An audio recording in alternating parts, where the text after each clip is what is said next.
নমস্কাৰ মই ঋতুৰাজ টাইম 8 দৰ্শকসকলৰ বাবে এই মুহূৰ্তত লৈ আহিছোঁ এটা অত্যন্ত শোকাবহ খবৰ আজিৰ দিনটোত নলবাৰীৰ মুকালমুৱাৰ এটা ব্ৰহ্মপুত্ৰৰ পাৰঘাটৰ পৰা যাত্ৰা কৰিছিল এখন মেচিন নাওত 30 ৰ পৰা 35 গৰাকীকৈ যাত্ৰীয়ে আৰু তাৰ পাছতে ব্ৰহ্মপুত্ৰৰ বুকুত নাও ডুবি ভয়ংকৰ ঘটনা সংঘটিত হ'ল আৰু সেই ভয়ংকৰ ঘটনাত এই পৰ্যন্ত 3টাকৈ মৃতদেহ উদ্ধাৰ হৈছে 4জনৰ সন্ধান এতিয়াও লাভ কৰা নাই SDRF NDRF বাহিনীয়ে প্ৰচেষ্টা অব্যাহত ৰাখিছে আৰু ইয়াৰে ভিতৰত মৃতদেহ উদ্ধাৰ হৈছে গফুৰ আলী আৰিয়ান আলী মাজিদুল ইছলাম ইয়াৰে ভিতৰত গফুৰ আলীৰ বয়স 50 বছৰ আৰিয়ান আলীৰ বয়স 8 বছৰ আৰু সমান্তৰালকৈ মাজিদুল ইছলামৰ বয়স 15 বছৰ নৱম শ্ৰেণীত অধ্যয়নৰত বুলি জানিব পৰা গৈছে আৰু নাওখনত সৰহ সংখ্যক ছাত্ৰ ছাত্ৰী আছিল বিদ্যালয়ৰ ছাত্ৰ ছাত্ৰী আৰু অন্যান্য বৰক্ষেত্ৰী সমষ্টিত বজাৰ অথবা বেপাৰ বাণিজ্য কৰিবলৈ যোৱা বহু লোক নাওখনত আছিল অত্যধিক বুজাই কঢ়িওৱাৰ বাবে ব্ৰহ্মপুত্ৰৰ বুকুত এই দুৰ্ঘটনা সংঘটিত হৈছে বুলি জানিব পৰা গৈছে এতিয়া দেখিবলৈ পোৱা গৈছে সেই পাৰঘাটটোত কান্দোনৰ ৰুল উঠি আছে ডাঙৰ খবৰ টাইম 8 দৰ্শকসকলৰ বাবে লৈ আহিছোঁ নলবাৰীৰ নাও দুৰ্ঘটনাৰ বিগ আপডেট এই মুহূৰ্তত লৈ আহিছোঁ নিহত গফুৰ আলী আৰিয়ান আলী মাজিদুল ইছলাম আজি পুৱাৰ ভাগতে এটা ভয়ংকৰ নাও দুৰ্ঘটনাই সমগ্ৰ ৰাজ্য জুকাৰি গ'ল 4জনৰ এই পৰ্যন্ত সন্ধান নাই 3টাকৈ মৃতদেহ উদ্ধাৰ হৈছে SDRF NDRF বাহিনীয়ে তৎপৰতাৰে অব্যাহত ৰাখিছে উদ্ধাৰ অভিযান কিছু সময়ৰ পূৰ্বে টাইম 8 দৰ্শকসকলক এই দৃশ্যাংশ দেখুৱাইছিলোঁ নাওখনত আছিল 30 ৰ পৰা 36 গৰাকী যাত্ৰী এতিয়াও সৰ্বমুঠ হিচাপটো দিব পৰা নাই কিয়নো এই যাত্ৰা কৰা নাওসমূহত কোনো ধৰণৰ কাগজ পাতিৰ ব্যৱস্থা নাই কোনো ধৰণৰ ৰচিদৰ ব্যৱস্থা নাই গতিকে কিমান যাত্ৰী উঠিছিল সেই কথা এতিয়া সৰ্বমুঠ তালিকা এখন দিব পৰা হোৱা নাই বৰক্ষেত্ৰীত বেপাৰ বাণিজ্য কৰিবলৈ অহা বহু লোকেও এই নৌকা বিহাৰ কৰিয়েই আগবাঢ়ে নিহত আব্দুল গফুৰ আলীৰ বয়স 50 বছৰ নিহত আৰিয়ান আলীৰ বয়স 8 বছৰ বুলি জানিব পৰা গৈছে বিদ্যালয়ৰ ছাত্ৰ আৰু আনহাতে নিহত হোৱা মাজিদুল ইছলাম নৱম শ্ৰেণীত অধ্যয়নৰত আছিল তেওঁৰ মৃতদেহ উদ্ধাৰ হৈছে আৰু 4 গৰাকীকৈ সন্ধানহীন বুলি সন্দেহ প্ৰকাশ কৰা হৈছে ইয়াৰে ভিতৰত কেইবাগৰাকীও ছাত্ৰীও আছে আৰু তাৰ সমান্তৰালকৈ সন্ধানহীনৰ সংখ্যা বৃদ্ধি হোৱাৰ সম্ভাৱনা এই মুহূৰ্তৰ সবাতোকৈ ডাঙৰ খবৰ টাইম 8 দৰ্শকসকলক জনাইছোঁ কিয়নো 7 গৰাকীকৈ সন্ধানহীন হৈছিল বুলি ইতিমধ্যে সন্দেহ প্ৰকাশ কৰা হৈছে এক্সক্লুচিভ দৃশ্যাংশ টাইম 8 দৰ্শকসকলক দেখুৱাইছোঁ নলবাৰীৰ নাও দুৰ্ঘটনাৰ খবৰ এই মুহূৰ্তত টাইম 8 দৰ্শকসকলক জনাই আছোঁ আপডেটসমূহ টাইম 8 দৰ্শকসকলৰ বাবে এই মুহূৰ্তত লৈ অহাৰ চেষ্টা কৰিছোঁ কিয়নো আজিৰ দিনটোত এটা অত্যন্ত শোকাবহ ঘটনা সংঘটিত হ'ল যি ঘটনাই সমগ্ৰ ৰাজ্যজুৰি এক প্ৰকাৰ শোকাকুল পৰিৱেশৰ সৃষ্টি কৰা পৰিলক্ষিত হৈছে আৰু গফুৰ আলীৰ বয়স 50 বছৰ বুলি জানিব পৰা গৈছে আৰিয়ান আলীৰ বয়স 8 বছৰ মাজিদুল ইছলাম নৱম শ্ৰেণীত অধ্যয়নৰত 15 বছৰ বুলি জানিব পৰা গৈছে বয়স কান্দোনৰ ৰুল উঠিছে এতিয়া এই পাৰঘাটটোত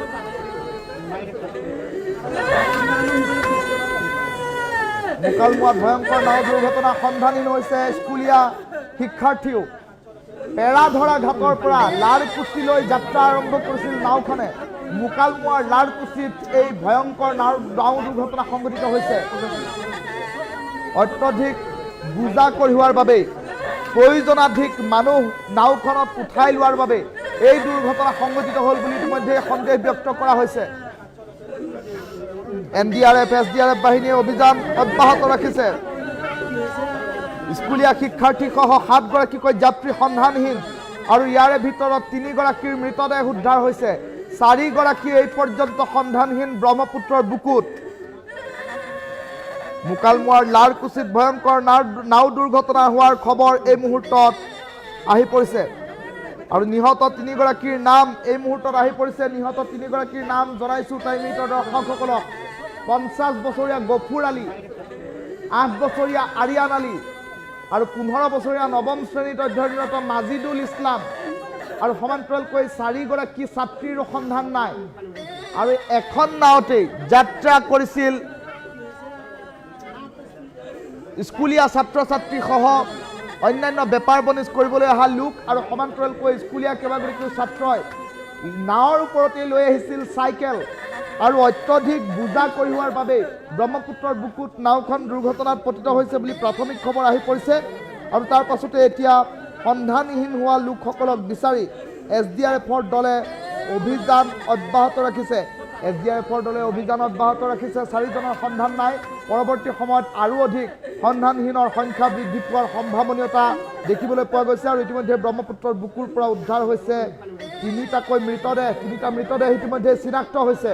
3টা মৃতদেহৰ ভিতৰত আব্দুল গফুৰ আলী 50 বছৰীয়া এগৰাকী ব্যক্তি বুলি জানিব পৰা গৈছে। আৰিয়ান আলী 8 বছৰীয়া এগৰাকী স্কুলীয়া ছাত্ৰ বুলি জানিব পৰা গৈছে। মাজিদুল ইছলাম 9ম শ্ৰেণীত অধ্যয়নৰত এজন ছাত্ৰ বুলি জানিব পৰা গৈছে। আৰু তাৰ পাছত এতিয়া পেৰাধৰা ঘাটত আত্মীয় কুটুম্বে আহি কন্দা কটা আৰম্ভ কৰিছে। শোকাকুল পৰিৱেশৰ দৃশ্যাংশ টাইম 8ৰ দৰ্শকসকলক এই মুহূৰ্তত দেখুৱাইছোঁ। SDRFৰ দলে ইতিমধ্যে তথাতৈয়াকৈ অভিযান আৰম্ভ কৰিছে। আৰু এতিয়াও ব্ৰহ্মপুত্ৰৰ বুকুত লাৰকুছি ঘাটত অভিযান অব্যাহত আছে। মৃতদেহ কিন্তু এই পৰ্যন্ত আটাইকেইটা উদ্ধাৰ হোৱা নাই। 4টা মৃতদেহ আৰু উদ্ধাৰ কৰিব লাগিব বুলি এতিয়া এক প্ৰকাৰ সন্দেহ ব্যক্ত কৰা হৈছে। কিন্তু কিমানজন সন্ধানহীন সেই কথা এই পৰ্যন্ত নিশ্চিত তথ্য এইবাবেই দিব পৰা নাই, কিয়নো এইসমূহ নাৱেৰে যাত্ৰা কৰা যাত্ৰীসমূহে কোনো ধৰণৰ ৰচিদ, কোনো ধৰণৰ টিকট ব্যৱহাৰ নকৰাকৈ যাত্ৰা কৰে। তেনে পৰিপ্ৰেক্ষিতত প্ৰকৃতাৰ্থত তেওঁলোকৰ হাতত এক হিচাপ নাথাকে, যাৰ ফলশ্ৰুতিত প্ৰশাসনে এই ক্ষেত্ৰত কি ব্যৱস্থা গ্ৰহণ কৰিব সেয়া হৈ পৰিব লক্ষণীয়। এই মুহূৰ্তত ব্ৰহ্মপুত্ৰৰ পেৰাধৰা ঘাটৰ পাৰৰ দৃশ্যাংশটো দেখুৱাই আছোঁ।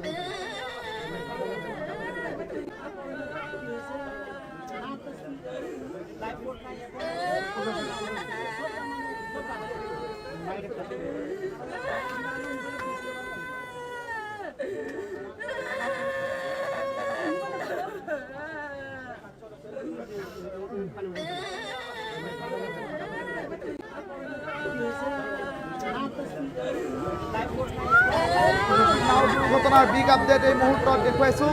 পেৰাধৰা ঘাটত এতিয়া কান্দোনৰ ৰোল উঠিছে, কিয়নো এখন ভুটভুটি নাৱেৰে যাত্ৰা কৰিছিল পেৰাধৰা ঘাটৰ পৰা গোৰাখাট্টাৰীলৈ।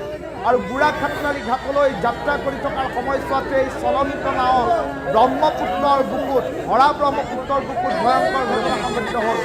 আৰু তাৰ পাছতে দেখিবলৈ পোৱা গৈছে শোকাকুল পৰিৱেশে বিৰাজ কৰিছে। 30ৰ পৰা 35গৰাকী যাত্ৰী কঢ়িয়াই লৈ গৈছিল নাওখনে, যিখন নাৱত 20গৰাকীতকৈ হয়তো অধিক যাত্ৰী উঠাব নালাগে, সেইখন নাও 36গৰাকীতকৈ অধিক যাত্ৰী কঢ়িয়াইছিল। আৰু তাৰ সমান্তৰালকৈ দেখিবলৈ পোৱা গৈছে নাওখনত বিভিন্ন সা সামগ্ৰীৰ সমান্তৰালকৈ বহু স্কুলীয়া ছাত্ৰই লৈ গৈছিল চাইকেল। আৰু তাৰ পাছতেই নাও দুৰ্ঘটনা সংঘটিত হ'ল। এই পৰ্যন্ত 7জন সন্ধানহীন হোৱাৰ খবৰ আহি পৰিছে। 3জনৰ মৃতদেহ উদ্ধাৰ হৈছে। আৰু 4গৰাকী এই পৰ্যন্ত উদ্ধাৰ হোৱা নাই বুলি ইতিমধ্যে প্ৰাথমিক সূত্ৰই প্ৰকাশ কৰিছে। কিন্তু মৃতকৰ সংখ্যা বৃদ্ধি পোৱাৰ সম্ভাৱনীয়তা প্ৰকট হৈ উঠিছে। নলবাৰী নাও দুৰ্ঘটনাৰ বিগ আপডেট লৈ আহিছোঁ। গফুৰ আলী, আৰিয়ান আলী, মাজিদুল ইছলামৰ সৈতে শোকাবহ ঘটনা। 4জনৰ এতিয়াও সন্ধান নাই। কেইবাগৰাকীও ছাত্ৰী আছে বুলি জানিব পৰা গৈছে। কেইবাটাও দৃশ্যাংশ আছে। টাইম 8ৰ দৰ্শকসকলক আমি একাধিক্ৰমে দৃশ্যাংশসমূহ দেখুৱাই থাকিম। উইণ্ডৰ জৰিয়তে দৃশ্যাংশ দেখুৱাই আছোঁ টাইম 8ৰ দৰ্শকসকলক।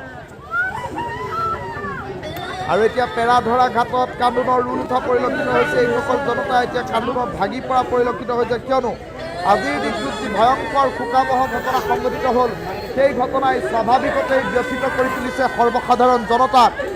কিয়নো নৈ পথেৰে যাত্ৰা আৰম্ভ কৰাৰ পাছত এতিয়া ব্ৰহ্মপুত্ৰৰ বুকুত এই ভয়ংকৰ ঘটনা সংঘটিত হৈছে। চলন্ত এখন নাও যাত্ৰীসহ দুবিল ভৰা ব্ৰহ্মপুত্ৰৰ মাজত। আৰু ভৰা ব্ৰহ্মপুত্ৰৰ মাজত যাত্ৰীসহ ডুবা নাওখনত আছিল 30ৰ পৰা 36গৰাকী যাত্ৰী। 30ৰ পৰা 36গৰাকী যাত্ৰী থকা নাওখনত এতিয়া ভয়ংকৰ ঘটনা সংঘটিত হ'ল। আৰু ইয়াতে সৰহ সংখ্যক যাত্ৰী স্কুলীয়া ছাত্ৰ ছাত্ৰী আছিল। আৰু মুহূৰ্তৰ ভিতৰতে নাওখন যেতিয়া ব্ৰহ্মপুত্ৰৰ বুকুত সোমাই পৰিল, তেতিয়াই ভয়াৱহ পৰিৱেশৰ সৃষ্টি হ'ল। স্কুলীয়া ছাত্ৰ ছাত্ৰীৰে ভৰি আছিল যাত্ৰীবাহী নাওখন এৰাধৰা ঘাটত হাহাকাৰ পৰিস্থিতি চৌদিশে এতিয়া কেৱল কান্দোনৰ ঢৌ উঠিছে দৃশ্যাংশ এই মুহূৰ্তত টাইম 8ৰ দৰ্শকসকলক দেখুৱাই আছো এৰাধৰা ঘাটত আত্মীয় কুটুম্বে এতিয়া নিজৰ সন্তানক বিচাৰি নিজৰ আত্মীয় কুটুম্বক বিচাৰি কান্দা কটা আৰম্ভ কৰা পৰিলক্ষিত হৈছে দৃশ্যাংশ দেখুৱাই আছো ডাঙৰ খবৰ টাইম 8ৰ দৰ্শকসকলক জনাই আছো নলবাৰী নাও দুৰ্ঘটনাৰ বিগ আপডেট এই মুহূৰ্তত লৈ আহিছো তিনিগৰাকীকৈ লোকৰ মৃতদেহ উদ্ধাৰ কৰা হৈছে ইয়াৰে ভিতৰত নিহত গফুৰ আলী 50 বছৰীয়া আৰিয়ান আলী 8 বছৰীয়া মাজিদুল ইছলাম 15 বছৰীয়া তেওঁ নৱম শ্ৰেণীত অধ্যয়নৰত বুলি ইতিমধ্যে প্ৰাথমিক খবৰ আহি পৰিছে আন 4গৰাকী নিৰুদ্দেশ 4গৰাকীৰ সন্ধান এই পৰ্যন্ত SDRF NDRF বাহিনীয়ে ব্ৰহ্মপুত্ৰৰ বুকুত উলিয়াব পৰা নাই অভিযান অব্যাহত ৰাখিছে স্পীড বোটেৰে অভিযান অব্যাহত ৰাখিছে কিন্তু এই পৰ্যন্ত 4গৰাকীৰ সন্ধান ওলোৱা নাই আৰু অধিক সন্ধানহীনৰ খবৰ আহি পোৱাৰ সম্ভাৱনীয়তা প্ৰকট কিয়নো কিমান সংখ্যক যাত্ৰী লৈ নাওখনে যাত্ৰা কৰিছিল সেয়া এতিয়া প্ৰকৃতাৰ্থৰে হিচাপ দিবলৈ অসুবিধাৰ সন্মুখীন হৈছে কিয়নো কোনো ধৰণৰ টিকটৰ ব্যৱস্থা নাথাকে এইসমূহ মেচিন নাও তেনে পৰিপ্ৰেক্ষিতত এতিয়া ব্যৱস্থা কি গ্ৰহণ কৰিব চৰকাৰী কৰ্তৃপক্ষই কাৰ ভুলৰ বাবে এনেধৰণৰ শোকাবহ ঘটনা সংঘটিত হ'ল ব্ৰহ্মপুত্ৰৰ বুকুত তাক লৈ এতিয়া জবাবদিহি কোন হ'ব প্ৰশ্ন উত্থাপন হোৱা পৰিলক্ষিত হৈছে নামনি অসমত আজিৰ দিনটোত সমগ্ৰ ৰাজ্য কঁপাই যোৱা এটা ঘটনা সংঘটিত হ'ল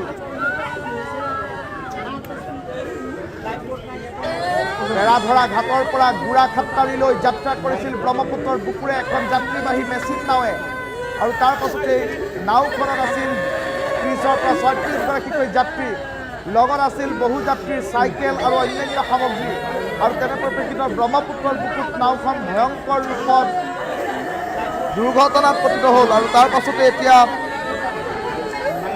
3জনকৈ লোকে মৃত্যু সাৱটি ল'লে 4জনৰ সন্ধান এই পৰ্যন্ত উলিয়াব পৰা নাই মৃতকৰ সংখ্যা বৃদ্ধি পোৱাৰ সম্ভাৱনীয়তা সন্ধানহীনৰ সংখ্যাও বৃদ্ধি পোৱাৰ সম্ভাৱনীয়তা এই মুহূৰ্তত আহি পৰিছে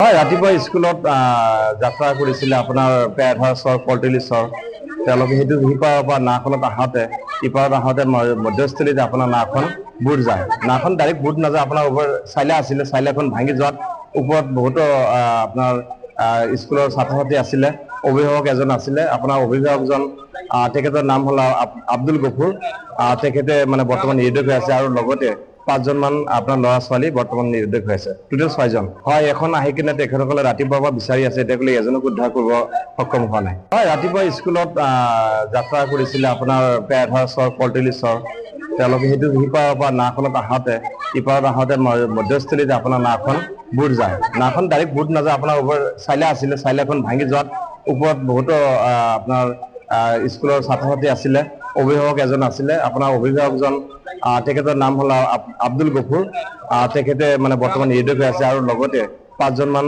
আপোনাৰ